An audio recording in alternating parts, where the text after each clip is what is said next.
Hometown, hey, good morning. This is Sean Gould with Hometown Realty, your Carytown sales manager. Pumped to dive into week 6 with lead follow up. A lot of really good thoughts here, a lot of good kind of action items, a lot of good info. I think this could be maybe the more critical linchpin type kind of activity or part of our business that we do. I think lead follow-up is absolutely massive. I think without it, we don't really have you won't have a business. Truly, lead follow-up is like the groundwork. It's the kind of cornerstone of what we do. So I think this is huge.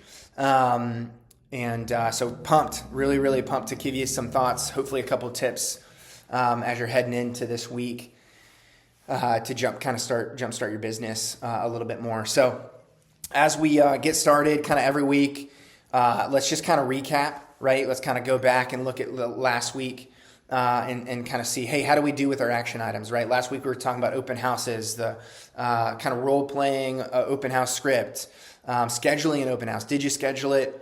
How did it go? What was the experience? What was the outcome? There's so much you can do leading into the open house. Did you do those things? Did you just throw a sign in the yard on Friday, throw it up on Zillow and hope that somebody showed up? Or did you do those action items Monday, Tuesday, Wednesday, Thursday, Friday, heading into the weekend? And hopefully you got some folks through. And hopefully you felt like you crushed your script.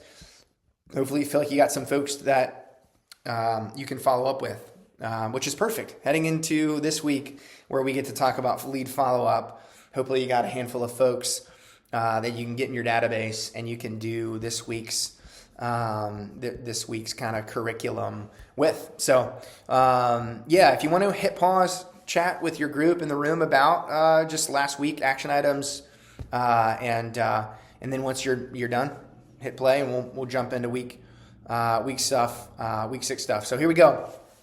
Definition of a lead. I think this is huge. This is probably going to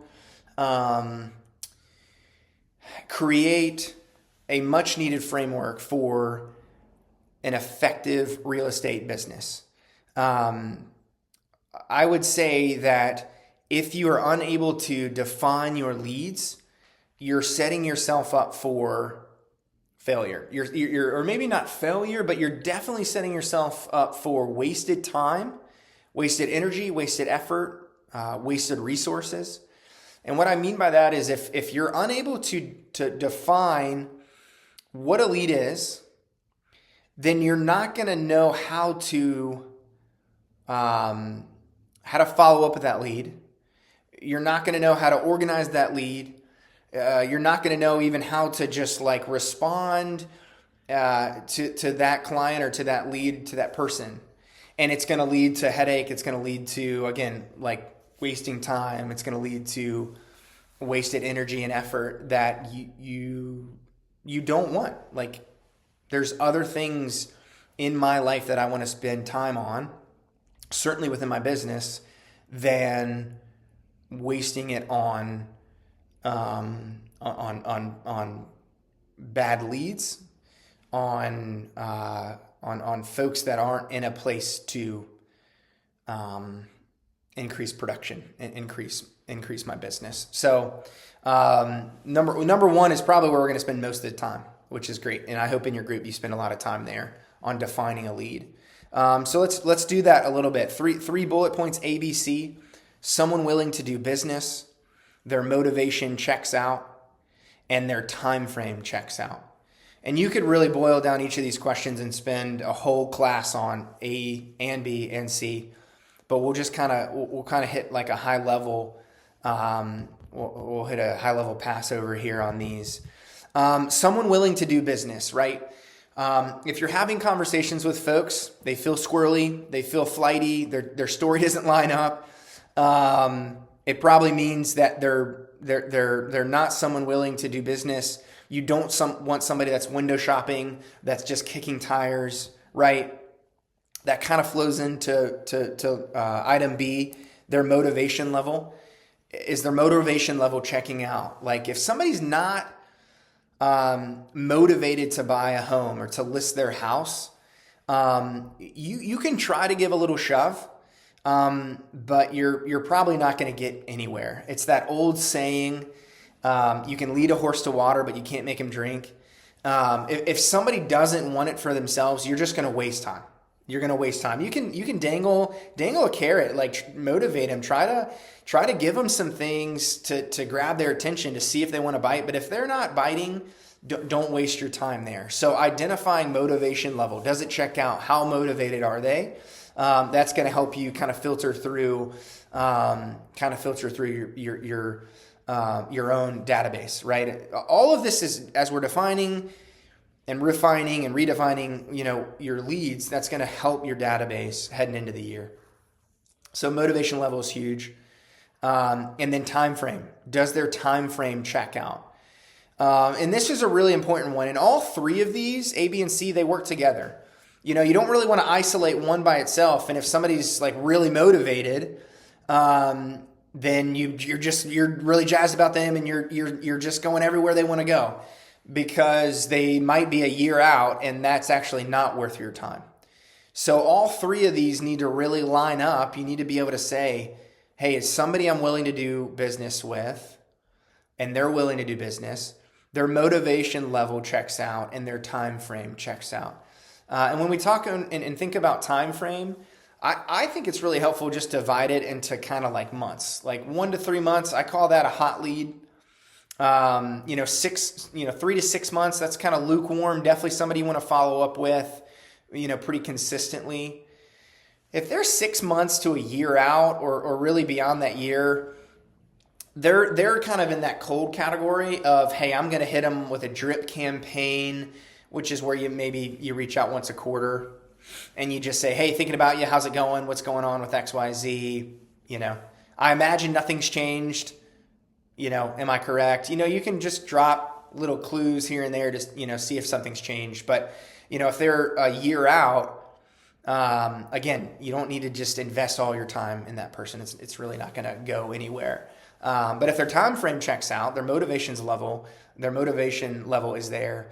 And there's somebody that's willing to do business with you. They're truthful about what's going on. You feel like you're connecting with what's going on with them. Man, that's a lead. That's a lead. And they're willing, they're folks that you want to be able to categorize, and then figure out, okay, what's my plan of action with this specific lead? And we'll talk about that a little bit later when we talk about like organizing, kind of structuring your database. I think you've got to kind of figure out, what's an acceptable time frame. Obviously, sooner is better than later. I would say anything outside of a year is probably too long. That sort of thing. And I think a lot of it is just going to be based in asking questions. You got to be okay with just asking questions, and figuring out what's going on with your leads. And in those conversations, keep track of what's going on, keep track of what they're saying, keep track of, what you learn about their life. And that's only going to add to your follow-up. Quick kind of bonus tip. It's a relational business. It's a relationship, kind of founded structural, that is the business. And so, the more you know about somebody, the more you're going to be able to speak to their pain points. And the more you're going to be able to speak into helping them with their problem. You think about being at a network event, right? And you hear somebody comes up to you and they're like, what do you do? And you're like, I'm a real estate agent, right? It's like, oh, okay, that's great. Like, you're identifying what you do. But what if you answered that question? Oh, what do you do? You're talking to somebody at the playground with your kids, or you're at a, function at school or something, or at your church or something. Hey, what do you, we've never talked about, what do you actually do? And your response was, those people that, they just never feel like they can find their forever home. Yeah, I do that. I help people find their forever home. What you're doing there is you're answering your real estate agent. That's what you do. You help people, find the forever home. But the way that you're answering that is speaking to, one, what's the problem? Oh, I help. The problem is people that don't feel great with where they live, or, they're dissatisfied with where they live. Oh, and I'm the person that helps solve that problem. You're telling a story and you're communicating clearly the problem and the answer.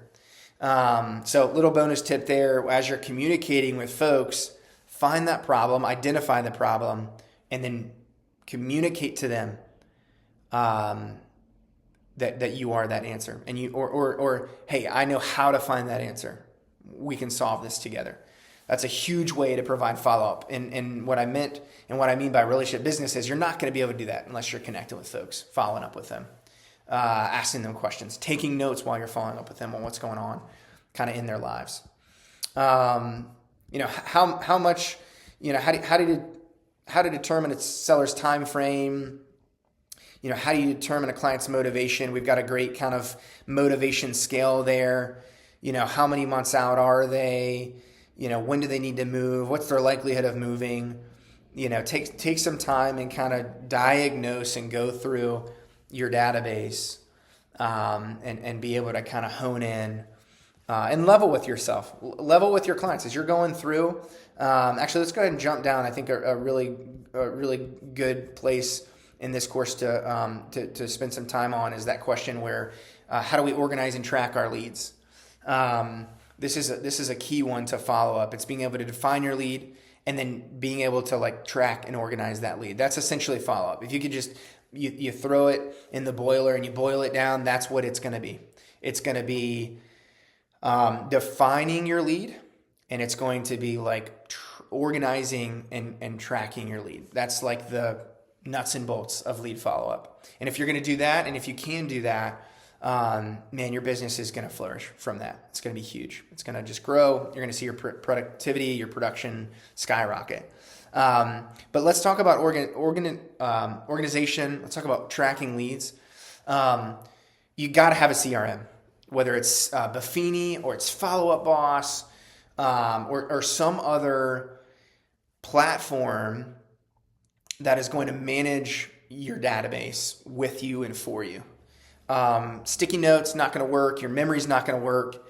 Excel doc is not going to work. All those things can be helpful. They can be kind of supplemental to your lead follow up. But you gotta have your database. You gotta have your CRM to track and organize and structure your leads. Right, as you talk about defining and leveling with your clients, you got to be able to define that. Hey, Jim is 3 months out.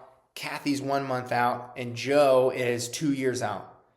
Well, I gotta give Kathy my time because she's ready to jump, right? And then Jim and then Joe. I don't even remember the names I just said, but either way, it's gonna help you track and level with who's in your CRM and who you need to be spending time with. And then as you're leveling and you're just being honest with yourself and with the client, that you're trying to organize. Take your notes, track your leads. Did I call? Did I, follow up? Did I ask for the referral? Right? You can keep all that in there so that when you're following up with folks, you know exactly what's going on. And you can also speak to that relational side. Hey, man, when we talked back in the spring, man, you really talked about how you guys, you got 3 kids now and you're feeling squeezed on space. Man, that feels like a pain point. Are y'all okay there, or should I shoot you some listings that have 5 bedrooms, so that y'all get that extra space, and then you have the guest room for when your in-laws come and help with the kid. Then you're being able to address the pain point, identify that problem with a solution. Hey, I'm your guy, I'm your gal. Here's a great solution. So organizing and tracking and defining your leads. That is the groundwork for lead follow up. So a lot more information in there, kind of for week 6. Again, high level, Passover. I think those are some really, really important things to spend time on, especially when you're on your calls, especially when you're just kind of leveling with yourself and your leads. I thought one of the final points was really good for this week. It said, since we all have the same leads, you better call them now. A little kind of fear, to get you going this week. I don't know what the statistic was last time, but I think there's another, there's got to be at least 5,000 or 6,000 agents in CVR MLS. And now that we share our MLS with Bright, you got all those agents that are potentially competing for your business. I think at one point I heard that, every person knows 2 or 3 realtors.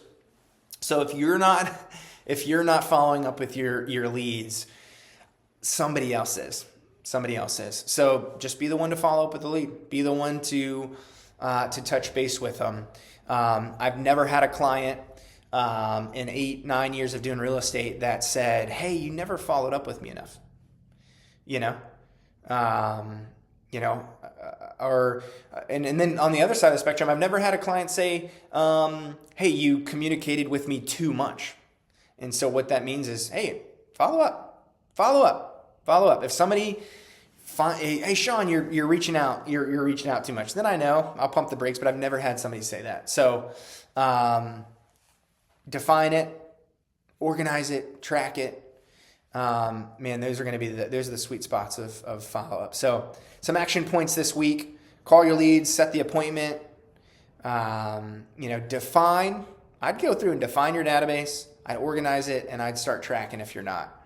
And just kind of go through, filter those things, try to set those appointments, try to get in front of folks. Now is going to be the time where you start throwing and planting those seeds, cultivating your business for 26. So, guys, pumped for you, excited for you, pumped to do this alongside you. Man, this is the bread and butter. This is what we get to do. What a life. This is sweet. Let's do it. We'll get signed off here. Cheers.